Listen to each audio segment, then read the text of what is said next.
Audrey, there are 11 laws of likability, and a former guest that we had on, we've had her back because she is the premier authority on this, but 11 laws. Did you know that?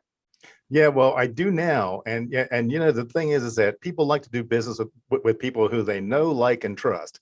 So that means that you need to be known, you need to be likable, and you need to be trustworthy. So when I saw the book, The 11 Laws of Likability, and then I saw it was from, a previous guest of ours and like that, had to have her on the show to talk about it. Yeah, he was all over me. Get her back on. So welcome to Manage Smarter, everyone. I'm Audrey Strong, the Vice President of Communications here at Sales Fuel. And I'm C. Lee Smith. I'm the CEO and founder of Sales Fuel. And she is likable and trustworthy. And we are so pleased to have her back. Tillis Lederman is back at our microphones. Hi, Michelle. Hi. Thank you for coming. We feel like you're rescuing us on this topic because it's very important, but a lot of people don't really break it down in the granular way that you do. So we'll get right to it. But for those of you who don't know Michelle, you need to know her, one of Forbes' top 25 networking experts and an MG100 coach, author of 4 books, actually, including the internationally known 11 Laws of Likability, also The Connector's Advantage, and several others you can find on her website, TillisLederman.com. Michelle is a connection creator and the CEO of a business called Executive Essentials, which provides customized communications and leadership programs for Fortune 500, nonprofit, university, and government clients. A former finance executive and NYU professor, Michelle is a regular in the media, and the big media, I might add, NBC, CBS, Fox, NPR, Wall Street Journal, New York Times, CNBC, and more. We are very lucky to have you on our show, let me tell you after that. And you're known for helping people work better together in advancing their individual impact. So what the heck made you tackle this topic and write the book? That's the first question I have, out of everything you could have written about and all your expertise. Well, I'm so glad that you think I'm likable because I'm not sure I always felt that I was. The truth is, I think I was a bit polarizing of a personality. I'm a small girl that had a big personality, and some people loved it and others did not. And it was always very clear. There was not a lot of middle ground. And I was like, what am I doing to cause this kind of reaction?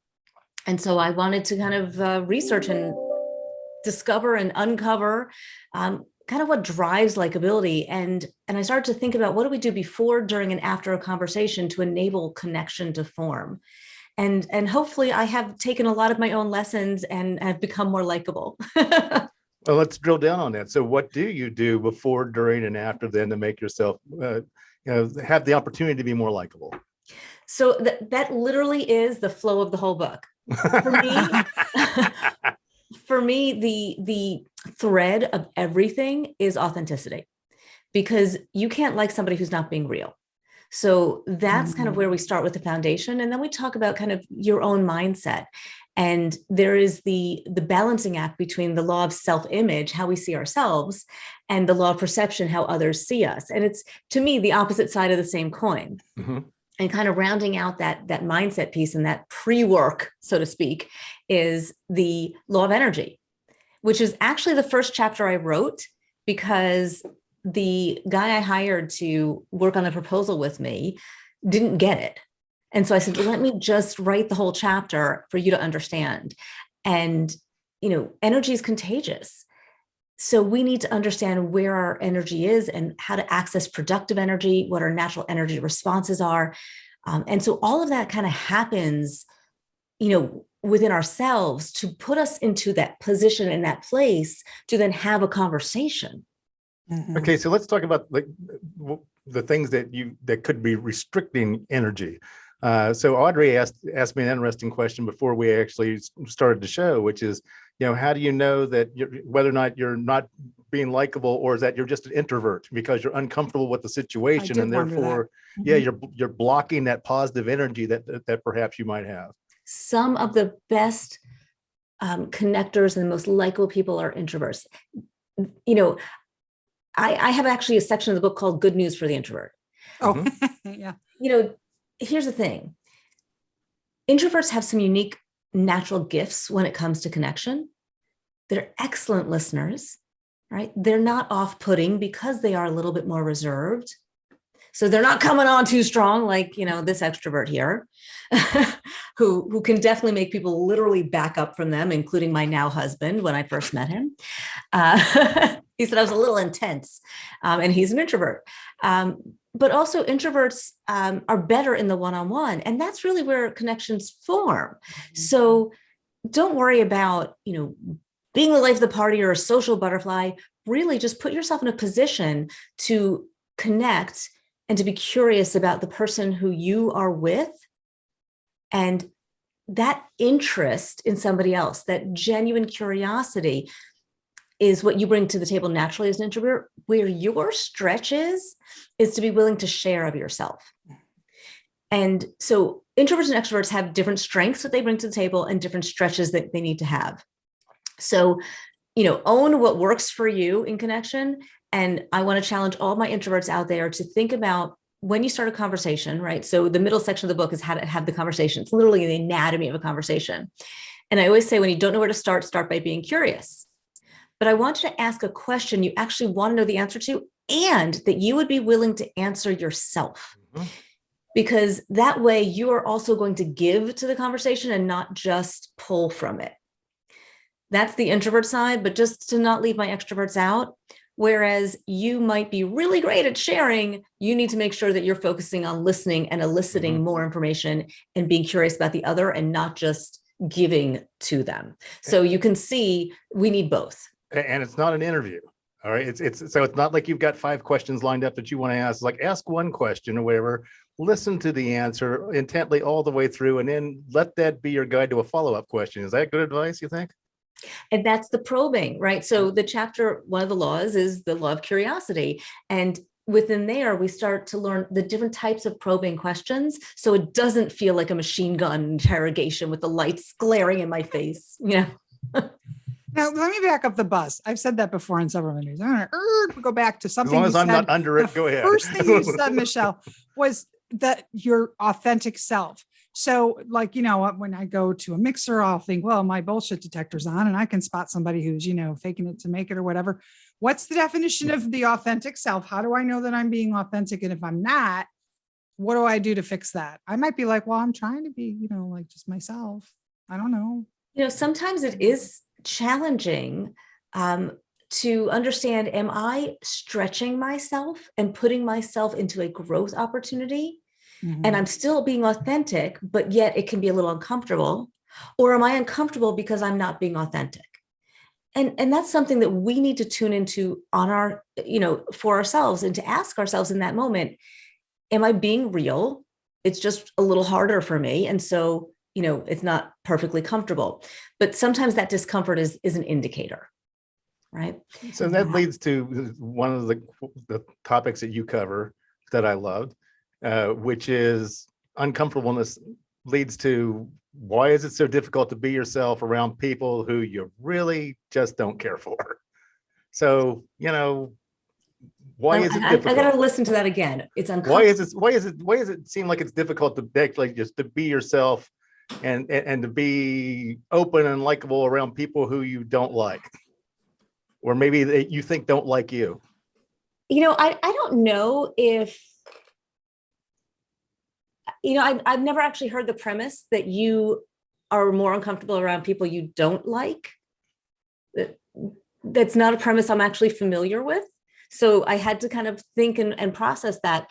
I don't know if I differentiate our discomfort with the other person, because most of the time that discomfort is from ourselves. It's really our internal feeling of fear of rejection, fear of judgment, my own self-image, my own self-talk. Those are the things that are kind of gnawing at us.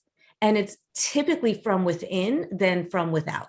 So is it more likely then to be anxious around people who you think won't like you?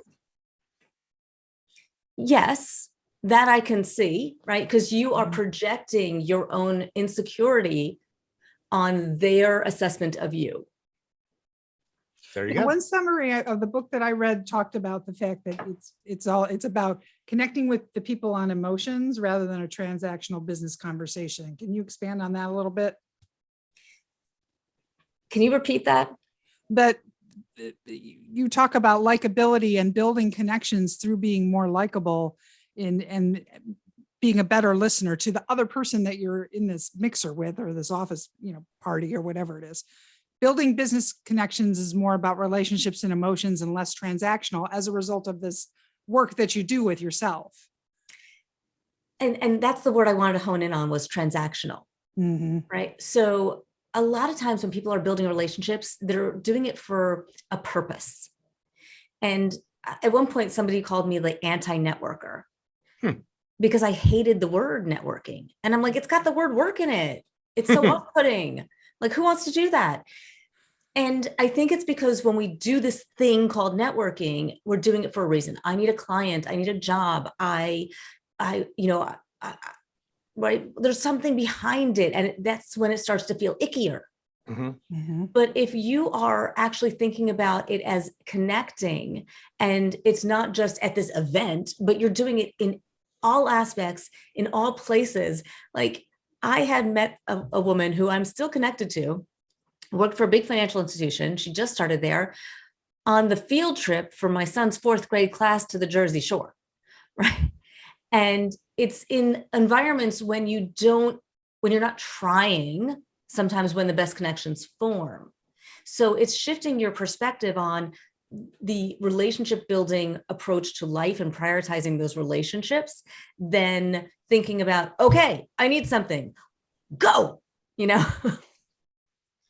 Which law is it? Is it the law of familiarity or the law of association, where you're trying to find common things you have in common with another person, so that then you can talk about those things and use that as a basis for a friendship or a connection?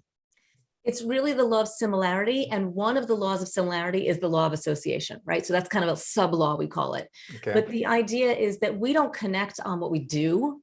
We connect on what we like to do and what we care about doing, and our common causes and experiences and people and places and, and passions and hobbies and all of those things.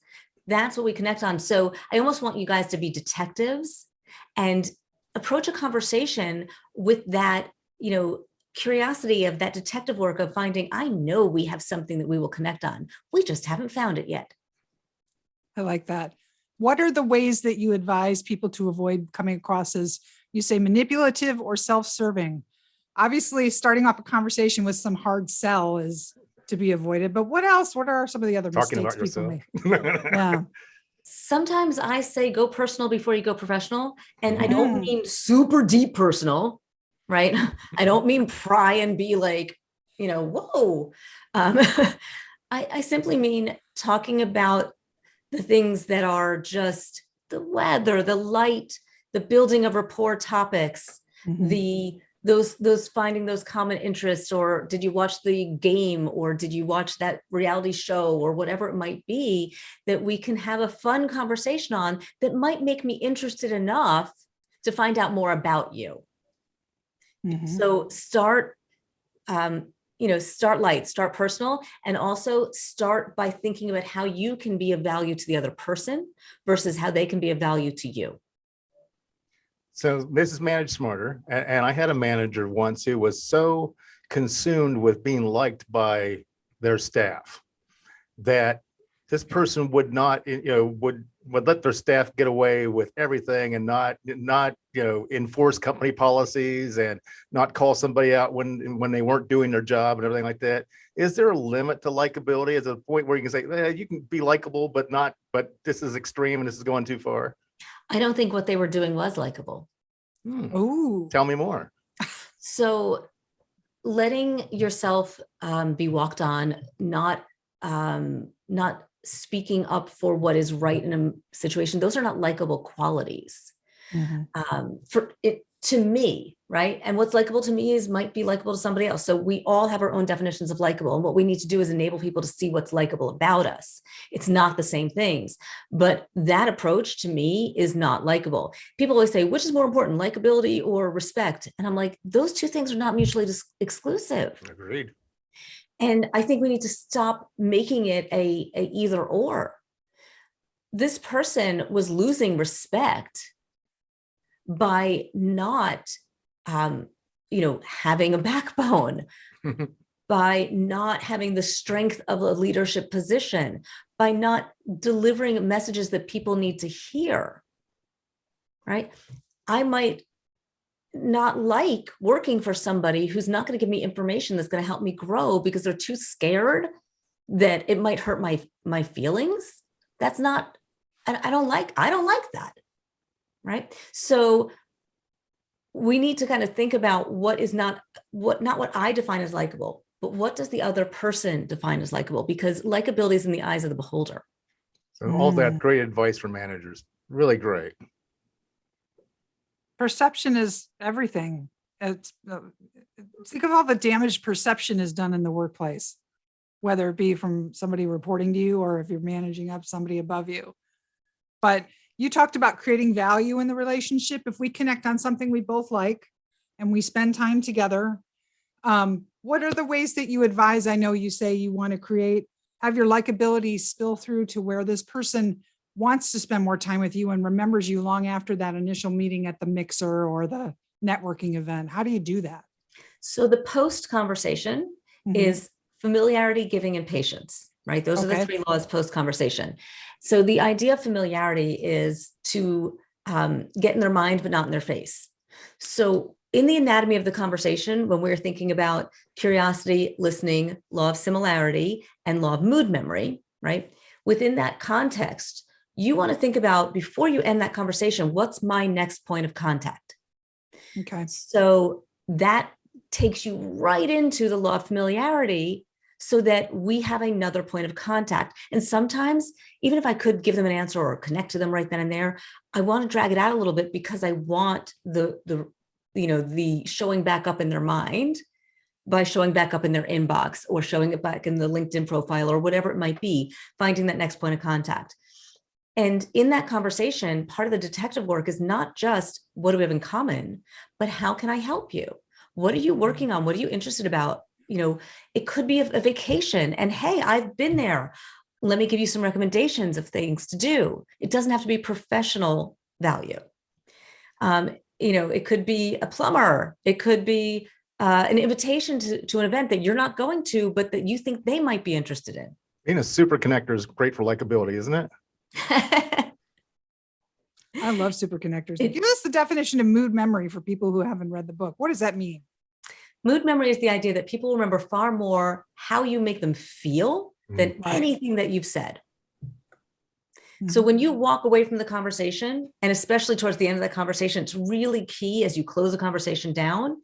You could have a great conversation, but if you make them feel dismissed at the end, that mood memory is shot, right? And then they feel like, So you want to make sure that at the end of that conversation, you are stating what your follow-up might be.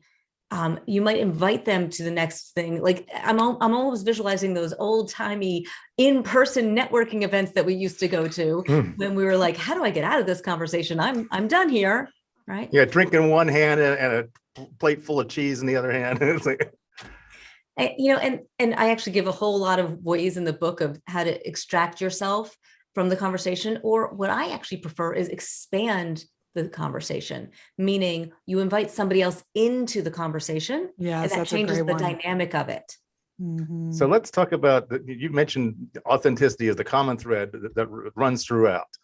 So let's talk about humble bragging and people on social media. How do you get to be more likable on social media? By being real. I will tell you, I have this professional Facebook page and my personal Facebook page, and I thought I needed to separate them. And I kind of wish I never did that because, on Instagram and on other pages, I don't differentiate. And I will tell you, even on LinkedIn, which is a very professional platform, every once in a while, I'll put a post, like I just shared a post. I'm doing a walkathon for the Lupus Research Alliance. My son was diagnosed during the pandemic, and it was very, very serious, and he was very ill. And I shared it on LinkedIn. I got more engagement in that post than in any of the professional posts I do.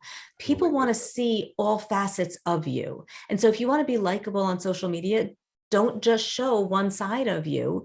And, I don't want to see 10 million posts about your dinner unless you're a chef, maybe, or a food critic. That's reasonable. Or only the greatest hits. I want to see, I want to see the struggle too. Like, I mean, not everything should be of pictures of my dogs. Like, there needs to be some variety to show the roundedness of the different facets of you, so that you have me intrigued, that you have me curious, that you have me wanting to know more. I totally agree with that. And I cop to the fact that I do post my dog too often. Okay. And I will post admit food that- too much. Yeah. Well, Well, my Audrey- dog turned 10 yesterday, so I did a big Aw, post. There you go. I'm going to go look at Audrey, that. you when talk about the three rails, of things that we should not talk about. sex, religion, politics. I keep out of my feeds. I try to just keep them out of my feeds, and my social media feeds, personal and professional. Because I just find like it's I don't know. It's just the three third rails. What's your It's opinion almost on like that, a magnet Michelle? for people to disagree with you and to not like you because they don't agree with your political views, your religious beliefs, or whatever. Is that we being overly sensitive about that, or are we on track? Or do you think those that enhance your feed, or just stay away from them, like old school? When I wrote the book, Mhm. was I will say a little bit of a different time. We were not as polarized a society as we are today. And yet even there, I said, be careful. Okay, Right. good. Yeah. Tread lightly. I also say tread lightly with humor, because Mhm. humor doesn't translate globally, the way it has in the past. So be careful with some of those third rail topics, but I don't think they have to be banished. Okay. But I think when we are, dipping our toe in choppy waters, you have to enter a conversation like that with an openness to being influenced, an openness to embracing different views, to be curious about what is behind something, so that you can at least show somebody that you heard them, you listened. You don't have to agree, but you can appreciate them willing to share and to inform, educate, and be open to hearing an alternate perspective. Yeah, I think there could be a lot more of that going on, the openness to an alternate That's for sure. perspective. Yeah. I think if we could Um, navigate that conversation a little bit better and not be so Yes. afraid of it, maybe we wouldn't be so polarized. Maybe. After this show, we're all going to be canceled. So there you go. Just for saying that.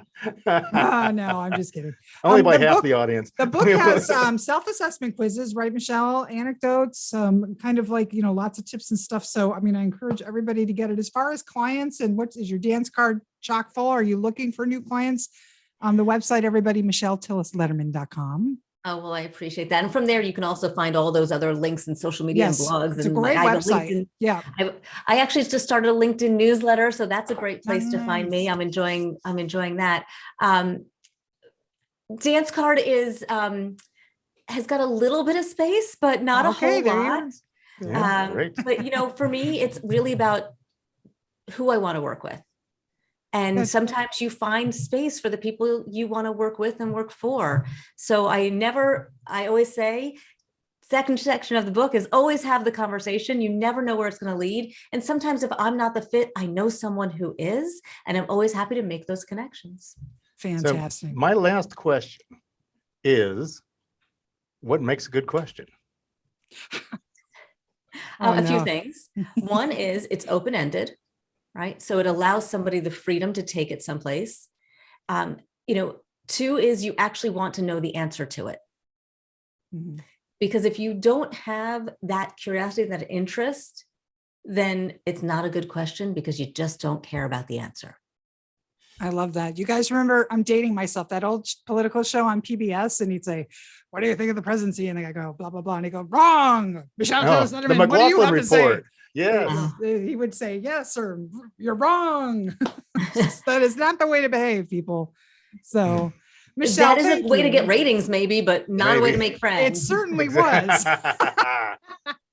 Thank you so much for coming back on the show. We My appreciate it. pleasure. Thanks for having me on.